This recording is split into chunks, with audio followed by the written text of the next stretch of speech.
या पावसाचा मुंबईकरांना पहिला सुखद धक्का बसलेला आहे। मुंबईतील पवई तलाव ओव्हरफ्लो झालेला आहे। पवई तलाव पहाटे 5:30 वाजता ओव्हरफ्लो झालाय। मुंबईला पाणी पुरवठा करणारा पहिला तलाव हा ओव्हरफ्लो झालेला आहे। त्यामुळे मुंबईकरांसाठी ही आनंदाची आणि सुखद बातमी आहे। मुंबईतील पवई तलाव हा ओव्हरफ्लो झालेला आहे। सकाळी 5:30 वाजता हा तलाव ओव्हरफ्लो झालाय।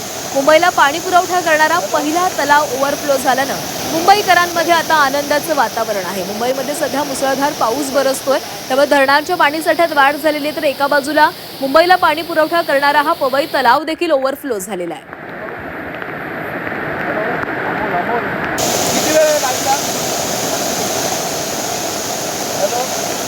तर पहाटे 5:30 वाजता हा तलाव ओव्हरफ्लो झालेला आहे। मुंबईला याच तलावामधून पाणी पुरवठा केला जातो आणि हा तलाव ओव्हरफ्लो झाल्यानं मुंबईकरांसाठी ही आनंदाची बातमी आहे। आणि इथला आढावा घेतलेला आहे आमचे प्रतिनिधी अमोल पेडणेकर यांनी। पवई तलाव आता ओव्हरफ्लो झालेला आहे। ही थेट दृश्य आपण पाहू शकतो।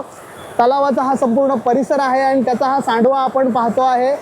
आज सकाळी हा तलाव ओव्हरफ्लो झालेला आहे। खरं तर ही सुखदायक बातमी म्हणावी लागेल मुंबईकरांसाठी, कारण या तलावाच्या क्षेत्राच्या परिसरामध्ये तुळशी आणि विहार तलाव देखील आहे, जे मुंबईला पाणी पुरवठा करतात। ते देखील काही जर अशाच पद्धतीने पाऊस पडला आठवडाभर तर ते देखील ओव्हरफ्लो होण्याची शक्यता आहे।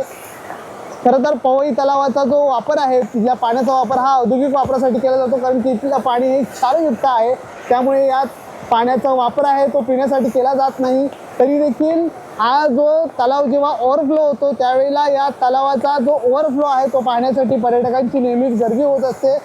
आज खरं तर हा तलाव ओव्हरफ्लो झालेला आहे, त्यामुळे भविष्यात या संपूर्ण परिसरात जो इथले जे तलावाचा हा ओव्हरफ्लो पाहण्यासाठी आहे ती पर्यटकांची गर्दी होऊ शकते।